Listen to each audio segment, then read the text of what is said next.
Boom. Welcome to Fireheads MMA. It's me, Miss Nikki. It is Friday, November 30th.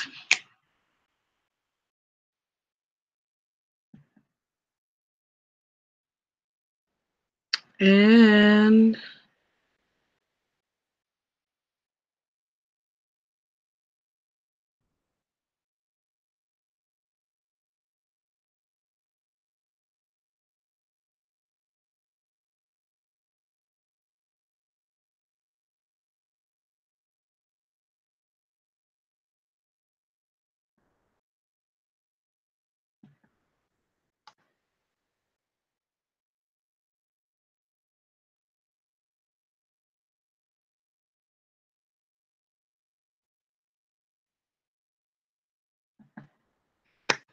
all right, so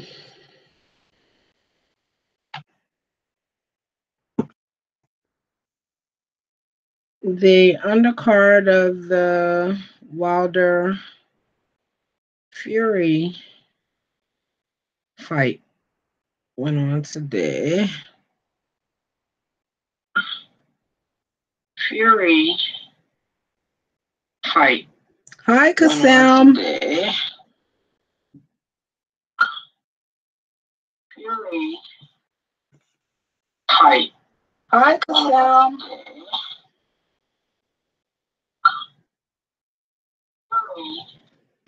This is my witching hour.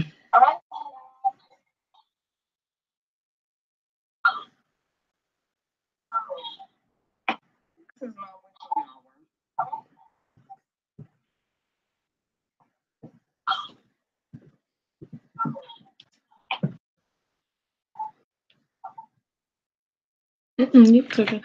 I ain't gonna be in here in a few minutes anyway. Yeah, the undercard went on today,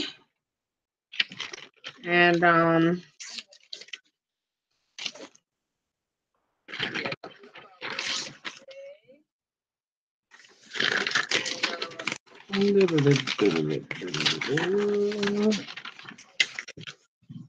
didn't know until today it was going to be a whole heavyweight undercard. I didn't know until today it was going to be a whole heavyweight undercard.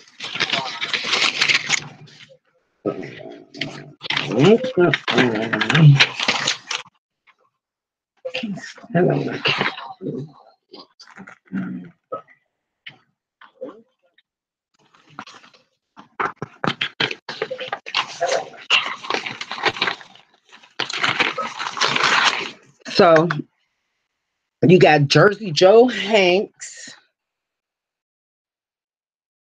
versus Joe Juggernaut Joyce.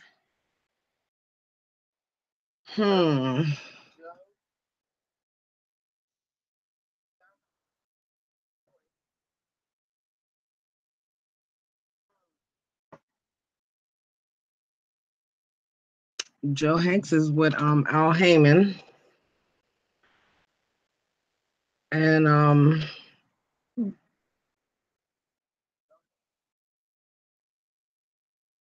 it looks like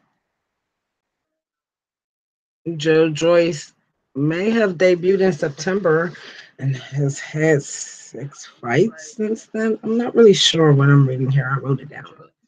But he's got 6 KOs. And I believe he's known. So. He's looking for the KO. We're going to see if he get it. Mr. Joyce. And then you got Travis My Time Kaufman versus Louis King Kong Ortiz, or the Boogeyman as they like to call him.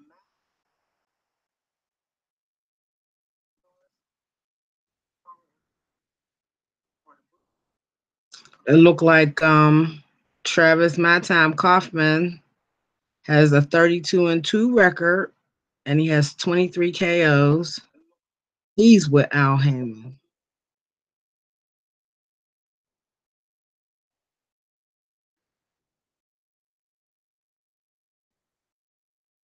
And he said his dad beat him worse than Luis Ortiz ever could beat him in that ring. So be looking for that bout to be straight up slugfest. He said he's not scared of a damn thing. He come to take somebody's little cookies on Saturday.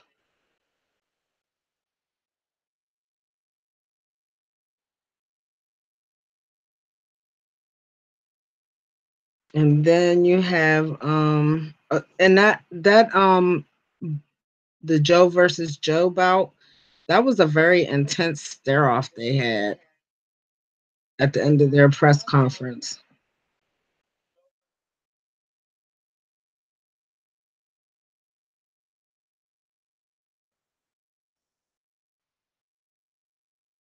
Then you have Jason Wellborn versus Jared Swift Jared Hurd. That's what they call him.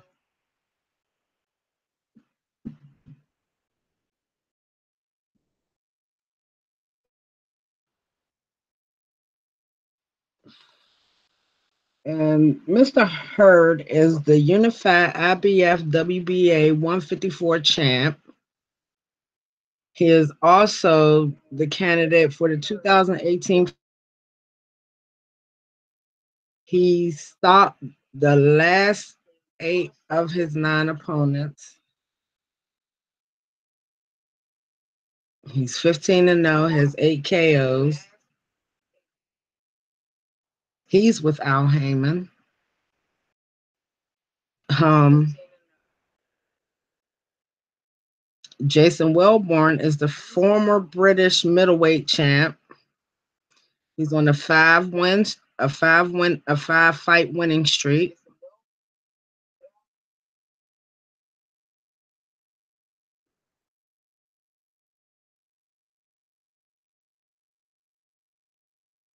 And I guess I don't know who's considering this young man to be a tune-up fight for Mr. Hurd, but that's what they label him as, Mr. Wellborn. But I'm saying he's a middleweight champ. He's a former British middleweight champ. I mean, you just can't write him off that easy unless they just giving away belts in Britain.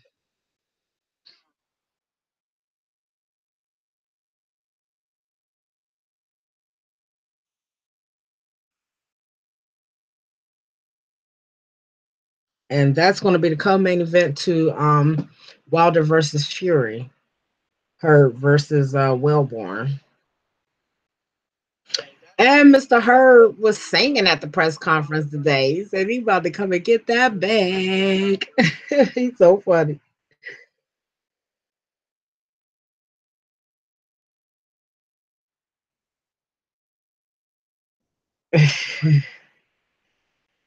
um, they asked Jared Hurd who he wanted to see in 2019, and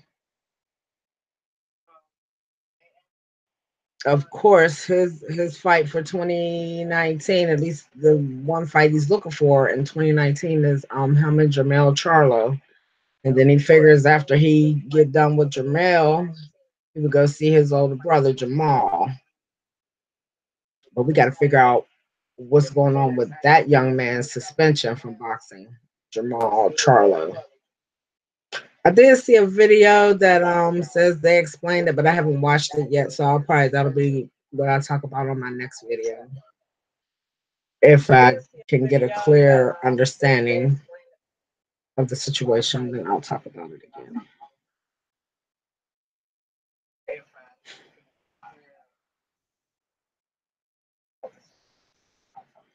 So that whole undercard, from the preliminaries all the way up to the main event, is got some real dust ups on it. Um, I think it's another belt, like a lower class belt bout on that card. And it's just they gonna turn up on Saturday. And as I said before, I know Deontay Wilder is our WBC undisputed heavyweight champ at this point. But when he wins this bout on Saturday, he will solidify being the heavyweight champion of the world in boxing. And he'll stand atop of the heap. And with that being said, I'm just gonna remind y'all that will um he will be our heavyweight black boxing champion. DC Daniel Cormier will be our black heavyweight MMA champion. And Arnold Boombaye Adams is our bare knuckle fighting championship American heavyweight champion. So I would just love to see our three kings standing at the top of the mountain, ruling the world together. So my other two kings are up at the top of the mountain waiting to put their hand back so they can help the last king up to the throne that is awaiting them. So I also was watching I watched some more videos today on Mr. Wilder and Mr. Fury. And I caught an interesting interview he did this week. And I noticed something in the interview that may not be something, but may be something. I spend a lot of time with people and people that may suffer from different ailments that cause pain in the body. So, with that being said, I'm just asking, it's a question. Is Tyson Fury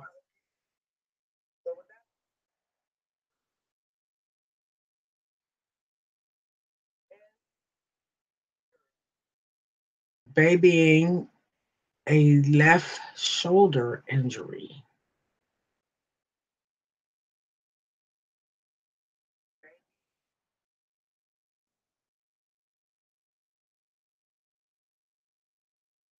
It's just a question. I may be nuts, but it's just a question. So when this fight is over and he's been defeated and no longer the linear heavyweight boxing champion, then we'll find out if they have any rhymes or reasons why he didn't, and could that be one of them? Oh, he was already nursing his shoulder was not 100% going into this bout, but he's claiming he's 100%. He's claiming that he has no injuries. Um,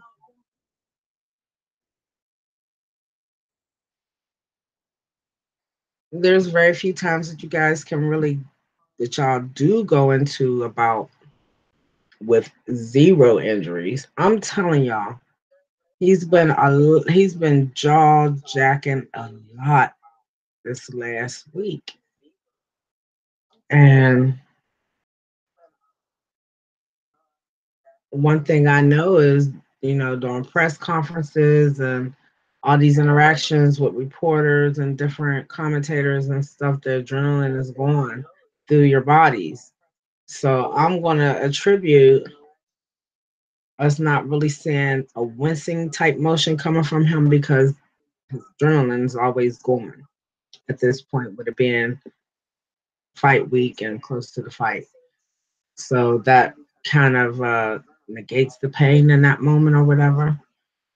I don't know. I may just be a little nuts, but it just didn't seem like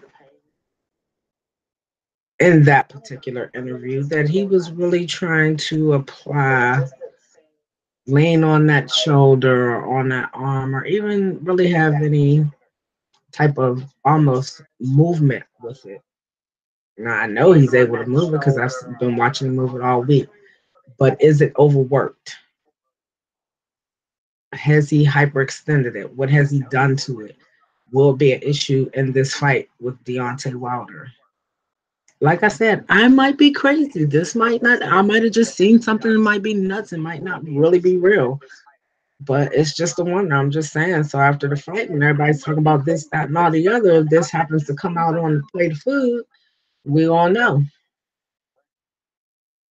I haven't heard anybody else speak on it, but that's because they so busy worrying about if Tyson Fury is mentally beating up on Deontay Wilder or making him come out of his mental square. But I don't think that's the case at all. At all. At all. Um, you're dealing with a fighter who comes into training camp ready versus a fighter who has been preparing for a year, a little over a year for this bout. One that stays ready opposed to one who has to get ready. I think that can and will make the difference. There is rounds, there's difference in the amount of rounds between the two of them as boxers. Um there's just going to be a different look for both of them as boxers from the other once they step into that ring on Saturday.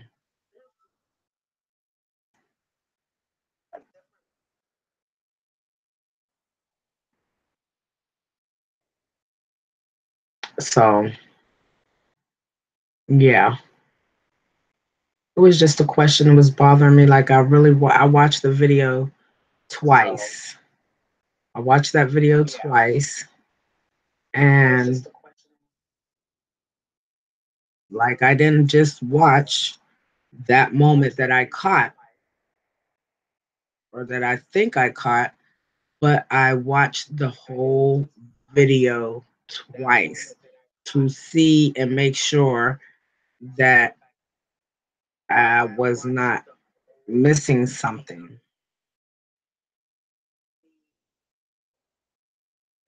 because I was actually writing down my information about this that you see on my screen. I was trying to collect my information about the fighters on my MMA card I'm about to talk about, and I was listening to the interview with Tyson Fury, and it just so happened when I got done and I started to watch it, I caught that. So I had only been listening to it. And then once I got done with what I was doing, I started to watch it and I caught that, what I thought I seen. And I said, hmm. And then I noticed that there were just certain movements that he did not make that was strange to me. And also in that video, I have never, ever seen two men sit like him and that guy that was with him. It's his designer or his tailor, the person that dresses him or whatever. I don't even know which one to call him. But I know that I'm in close quarters with my fighters a lot of times when I'm interviewing you guys, but these two were sitting across from the interviewer, and he was kind of up in Tyson Fury's armpit. You know how a woman would sit next to her man and his arm is up around maybe the back of the couch or whatever, because that's where his arm was at. So, yeah, that was, I mean, I just really, that body language just really made me aware. I don't know, maybe I'm just tripping. Who knows? But, I'd rather be wrong about something and say it than to not say anything at all.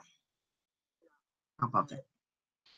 So it's not that I don't expect either one of them to have, some minor muscle aches and pains going into this bout, but I'm thinking he's nursing his shoulder just a little bit more than what we think he might be. I don't know. We'll see.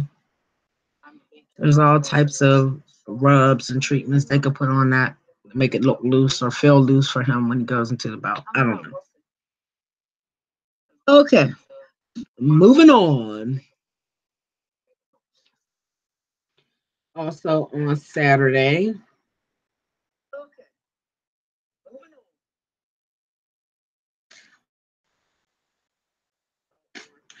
and I guess for anybody who think they might want to look at that video, I found it on YouTube. It is.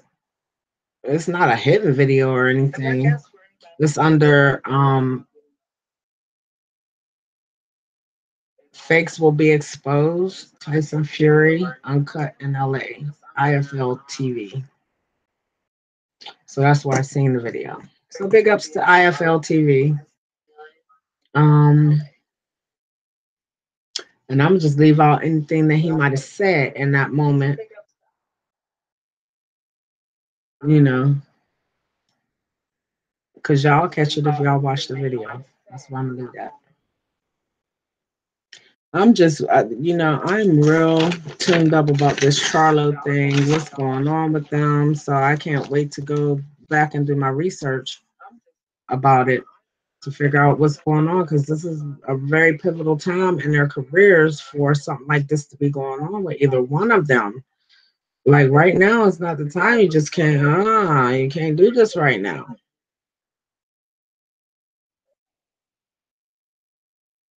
Like the boxing community won't even discuss. I haven't heard one peep about, they still talking about Jermell, but they won't even bat an eye at Jamal.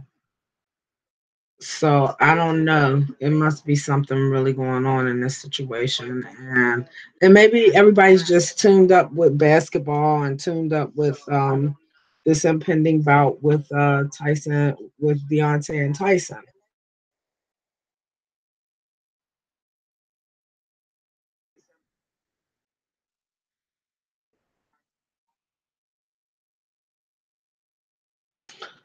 I don't know, but okay.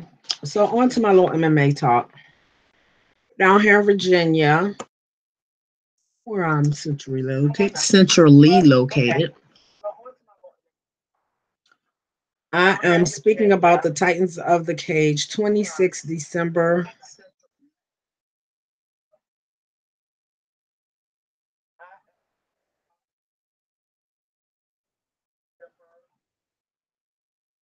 Titans of the Cage 26 will be held on December 1st.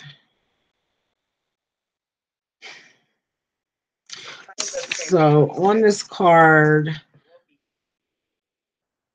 as y'all see, this is the card right here. Boom, boom, boom, boom, boom. So we have these two gentlemen, Sean Mitchell and Nick Bill, will be meeting at 155 in a title bout. So like I couldn't find like a whole bunch of information on this card. Like what y'all see is what I found. And maybe if I dig a little deeper, I don't know. But what I did find is that Mr. Nick Bill, this young man, is his fight record is 1-3-0, and Sean Mitchell's fight record is 2-3-0.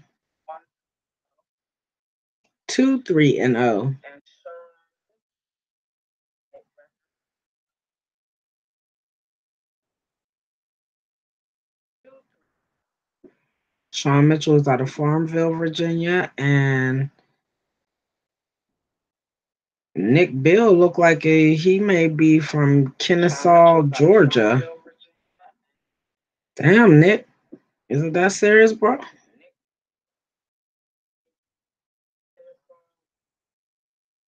But I can't be mad because I always tell my fighters they got to come out of their bubble and their comfort zone, you know, to find better fights and elevate themselves and go to different, events to fight on.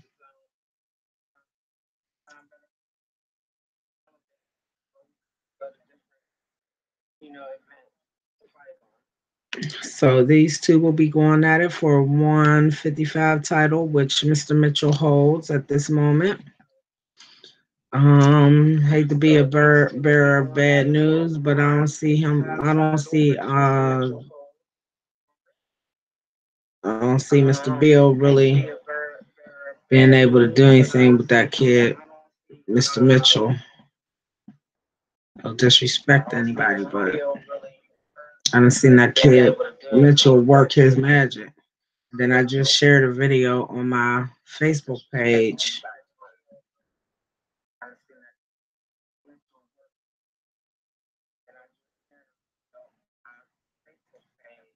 Okay, this is the main event. The first card I showed you, Nick and Sean are the co-main event, I believe. I want to say, but this is the main event right here on this Titans of the Cage 26 card. Mr. Robbie Razor Robbie Ring, and what is it?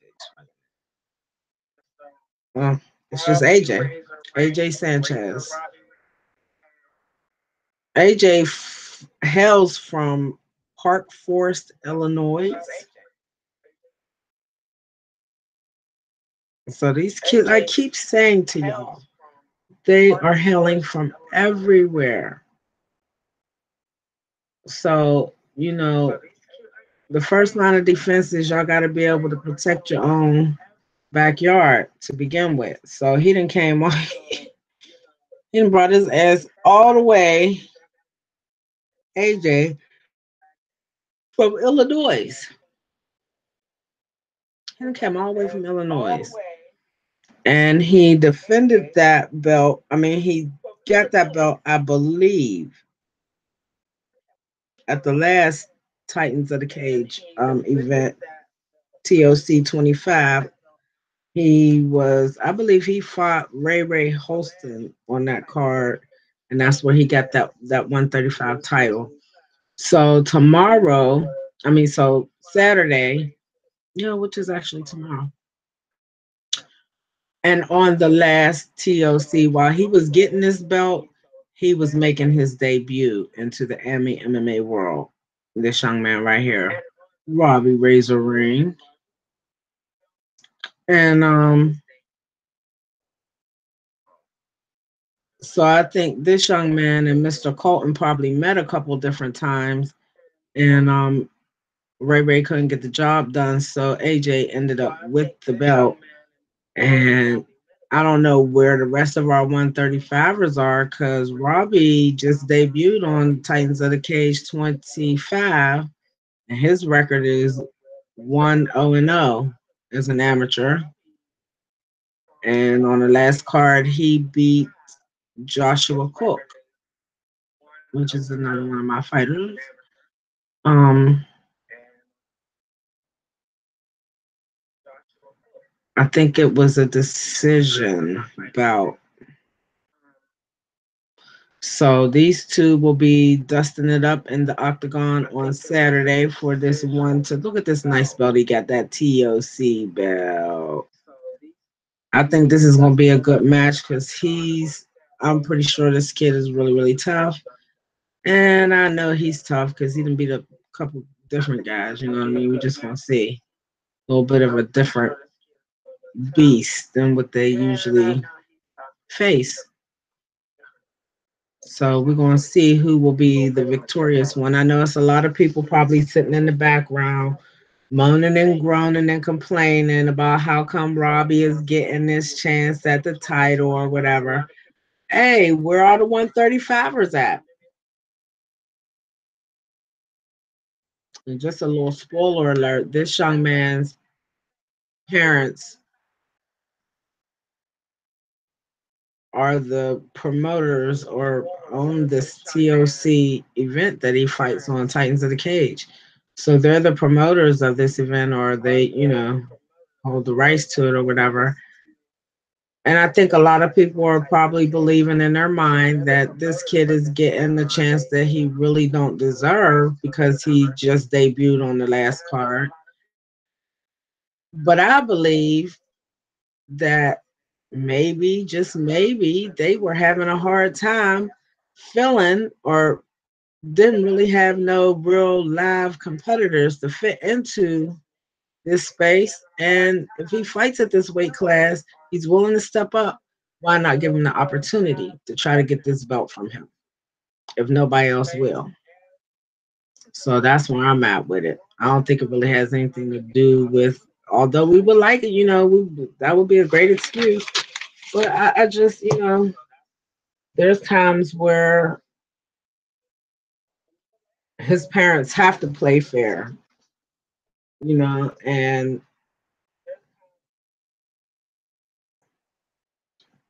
I don't think they would let him fight AJ if they didn't think that he had a chance at winning against AJ or was even going to be able to put up a good fight against this young man. Because at the end of the day, that's still their son, and they do want his safety to be the first priority.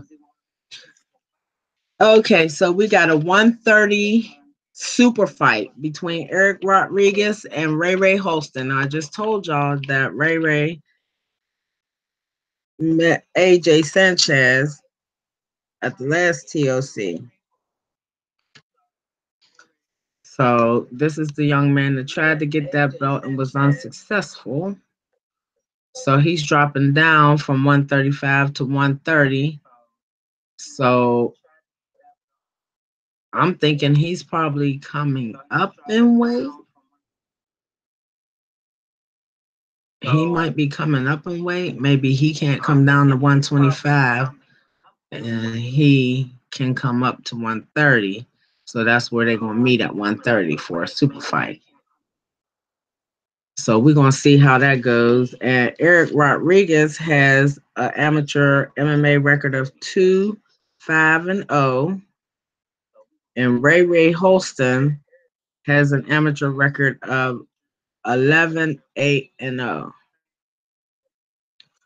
Now, I just told y'all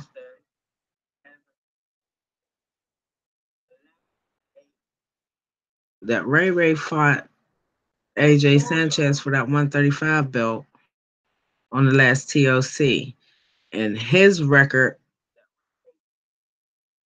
right now, AJ's record is 3-1-0. So that means that his record was 2-1-0 when he fought Ray Ray. So he beat Ray and got that 3 added to that.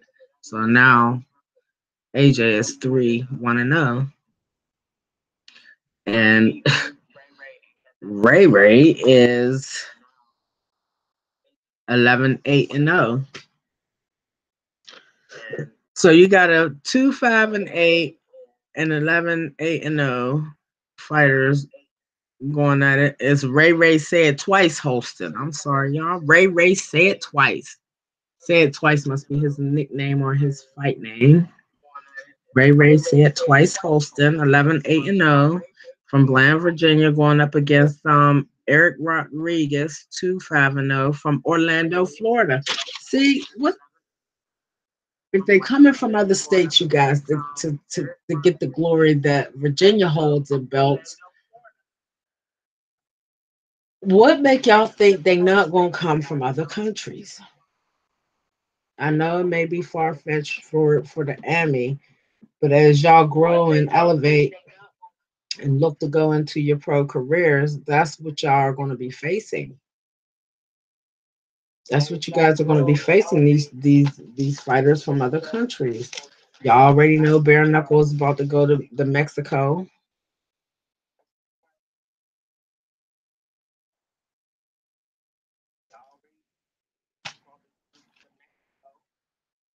It's USA versus Mexico.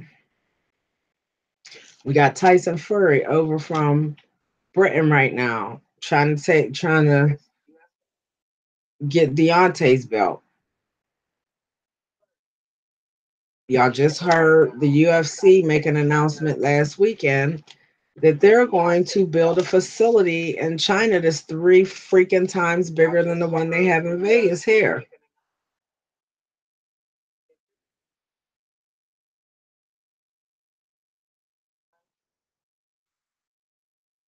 And although it may be a factory, y'all better believe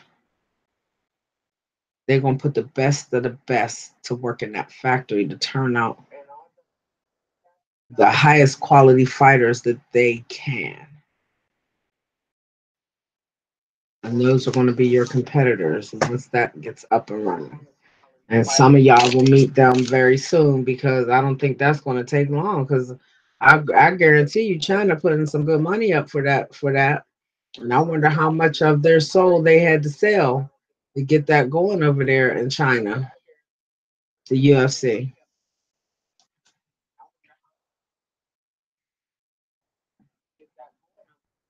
Mm-mm-mm. Okay, next up on the roster is Jacob Cantron versus Jeremy Cooper at a 155 bout.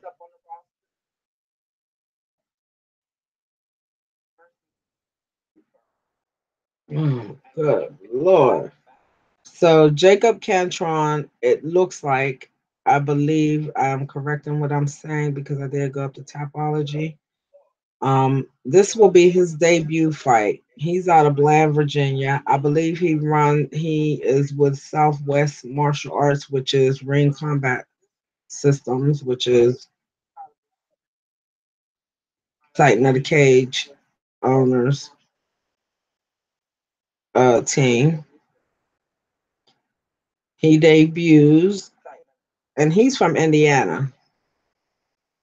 So he's traveling a little bit of distance to get to this. Then you have Jeremy Cooper, who is 0-1-0, and he's coming out of High Point, North Carolina. This is going to be a 155 bout. There is no title on the line for this. So that's where that's at. And then between these bouts, they'll have expos. The our little children's, they come in there, they get their they have their little geese on, and they get up in there and get it done. So this one right here, it looks like they had a slight change in the card.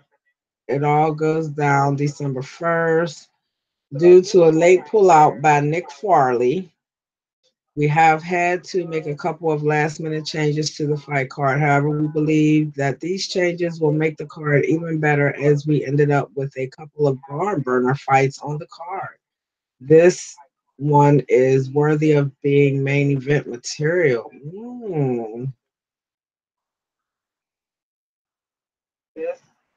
Adam Zolot of Team Phoenix faces. I've seen them. I've seen Team Phoenix up at EWC.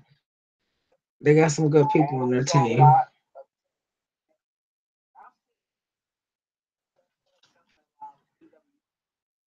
Adam Zola has a record of Adam Buckets Zolot, Buckets Buckets. Zolot is 3-1-0. He's on a 2 fight win streak, a 2-1 fight streak, whatever you want to put it. And he's hailing from Greensboro, North Carolina. This is the young man I'm describing right now. This young man. Then you have Joey DeSanto, who is hailing from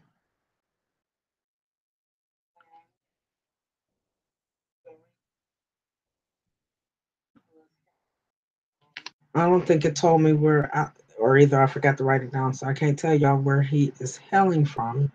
But his fight record is 4-1-0. So these two are about evenly matched.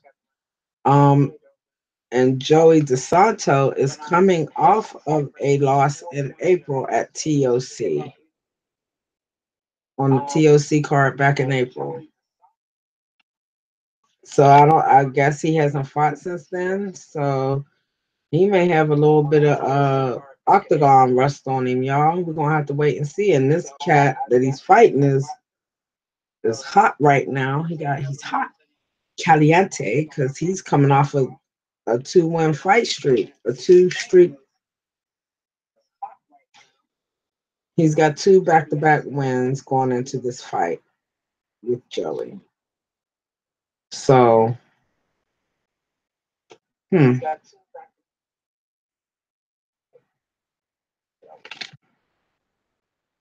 Can't really speak on, and a lot of these, you see, I mean, the most experience in this, on at the out of the information that I was able to find from the pictures that they're going to have, and that's what I'm saying. Sometimes it's hard for them to put the information out because it's hard for the matchmakers and the promoters to put the information out on the amateur MMA cards sometimes because, and on the pro level, and on the pro level they put their shit out. They're gonna do what they do, and they deal with the whatever situation they have come upon them, the pro cards.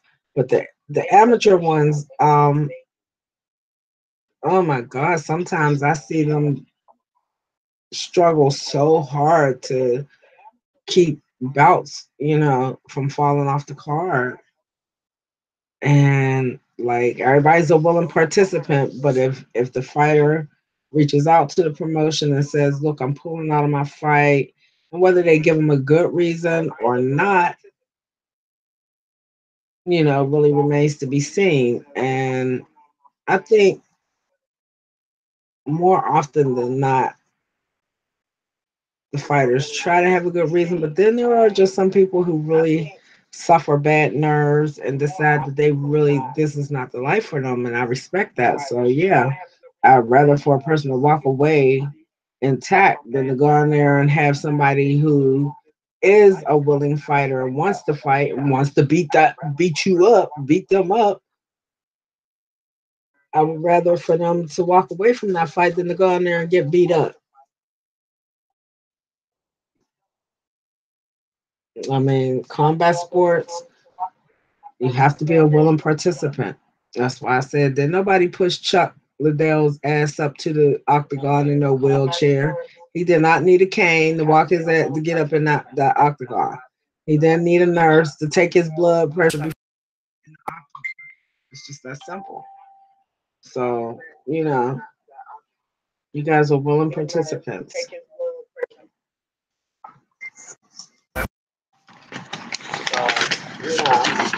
So I think that's pretty much what I had on my mind tonight. That's all the information that I really have on this Titans of the Cage 26 bout. I mean, I don't know what to tell you. I'm pretty sure there are other fights lined up for the card. But sometimes these fighters, they know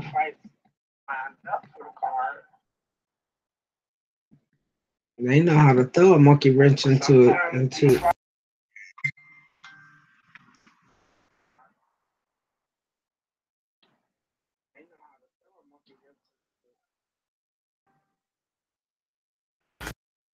So as I was saying, and usually Titans of the Cage usually have, like a full card. Like this is the least amount of information I've ever so close to any of their cards. This is the least amount of information I've ever seen be released. One, two, three, four, five. So that was just 5 bouts. Usually it's 13, 16 bouts on these amateur cards, you know. So hopefully she can break 10 for the event and throw the the youth expo bouts in there to mix it up.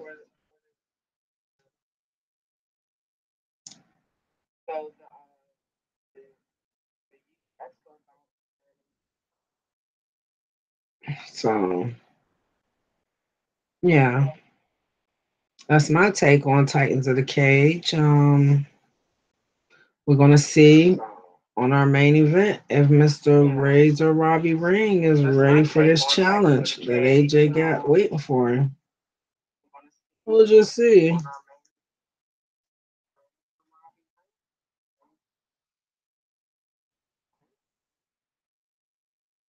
And that Eric Rodriguez versus Ray Ray Holston lost to be a good fight because this Ray Ray got to have some type of grip with him. He has a record of 11-8.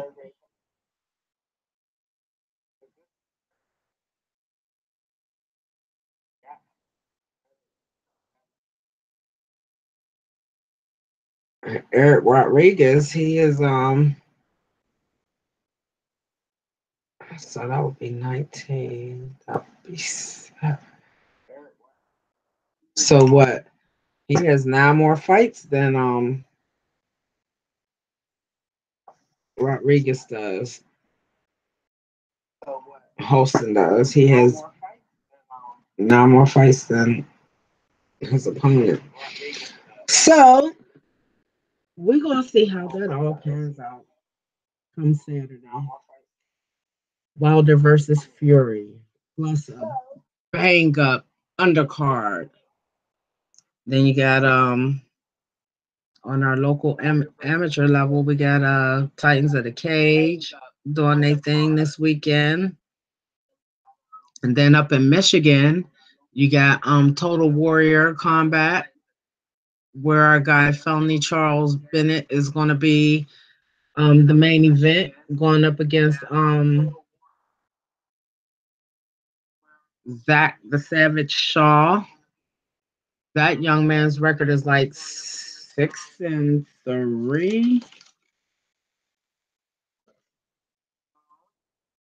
I believe his record is 6-3. Oh, his record is 6-2. Zach Shaw, that felony is going to be competing against. And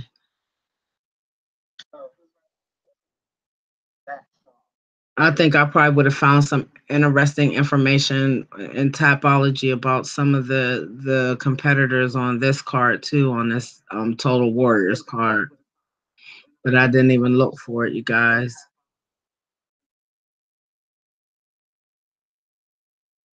The only thing I can tell y'all about Felony Charles Bennett is that he's fucking wild, and you don't never know what he's gonna do in the fight because I don't think he knows. So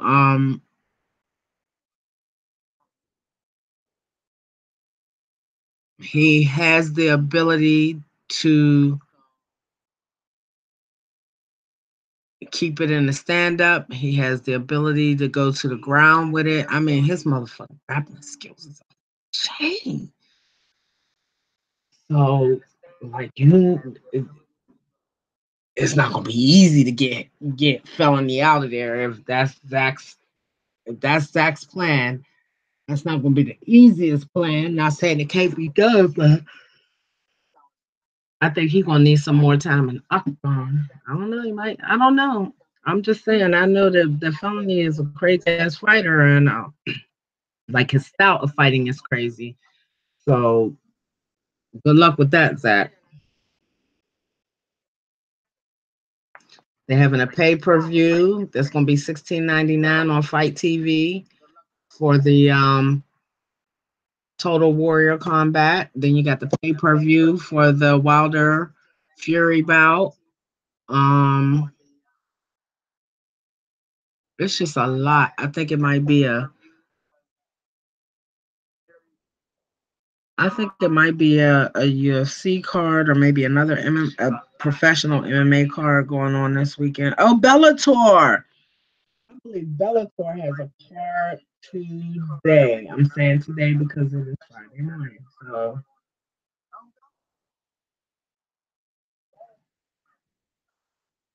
I'm gonna have to go look that up. I'm gonna have to get on business. I've been so busy just scoping out this Wilder Fury fight that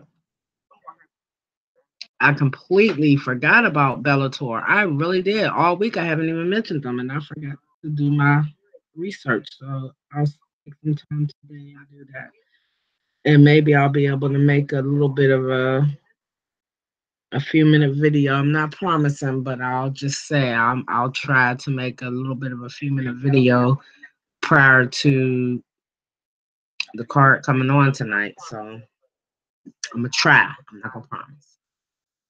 So with that being said, is Tyson Fury nursing an injured shoulder? So with that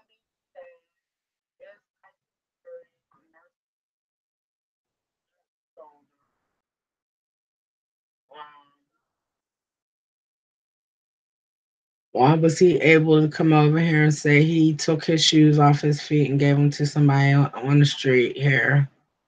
Because they didn't have no shoes. He's in Los Angeles. And he said you walk two blocks. This was funny. You walk 2 blocks from wherever they was located in that moment. It's like, what do you call it? Like a third world country. That's the fuck he said about our shit. Our shit looks like a third world country to him. Yeah.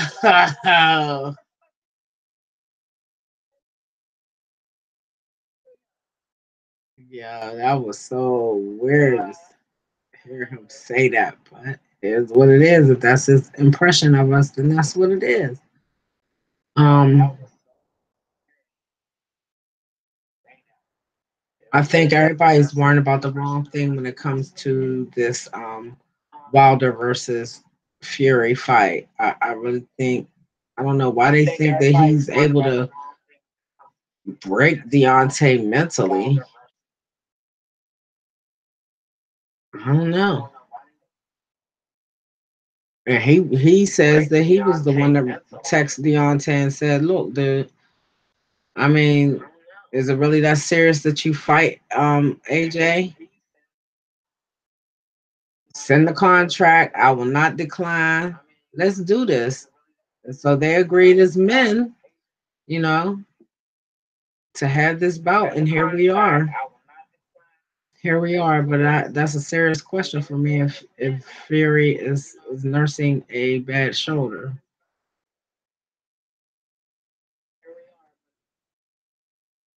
and y'all get banged up more in your training camps than y'all ever sometimes more than y'all ever do when y'all go into the actual bout that you were training for. So mm.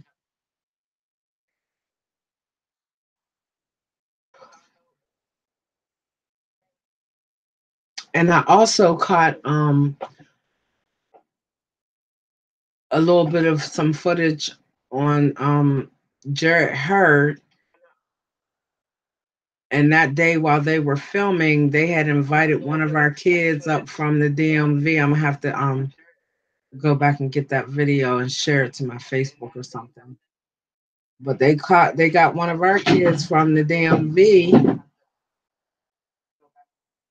that's DC, Maryland, Virginia area, um, that boxes. And he got a chance to shine and the piece that they were, building up Jarrett Hurd's fight on. So that was awesome to catch that little jewel in that video.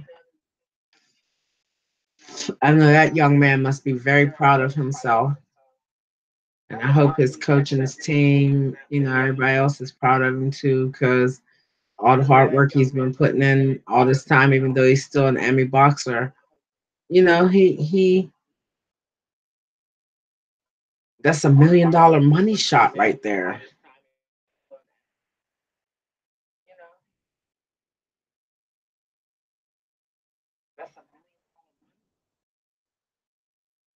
That's what that is. And a few years from now, when he's making his way up through the pro side of boxing, they can use that, they can pull that footage out and show him how he was already in the midst of greatness then, you know.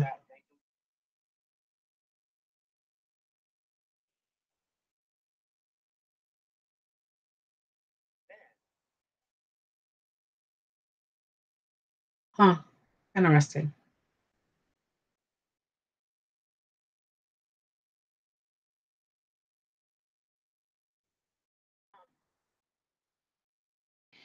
So, with that being said, I'm going to wrap it up. Wrap it up like most of y'all should do when you have respect. Wrap it up. Wrap it up. It's been fun, you guys. I know everybody's on pins and needles about all the upcoming combat sports this weekend, whether it be in the world of professional boxing, the world of professional MMA, or the amateur boxing and MMA, which I have a better grasp of the amateur levels. And speaking of, I have a show that I will be attending on the 15th of December. There's so many things going on in December, but this event I will be at. It's going to be in Portsmouth, a boxing event.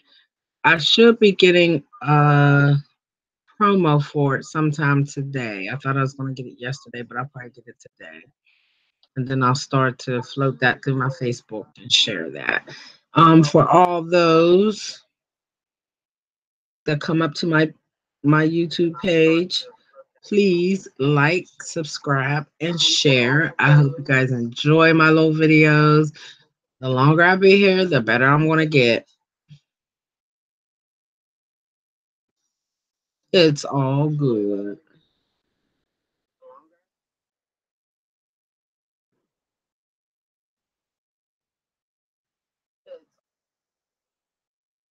So, with that being said, I'm signing off.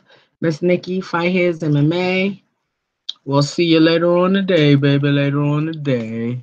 Love, peace, and hair grease. We'll see you later on today, baby. Later on today. Love, peace, and hair grease.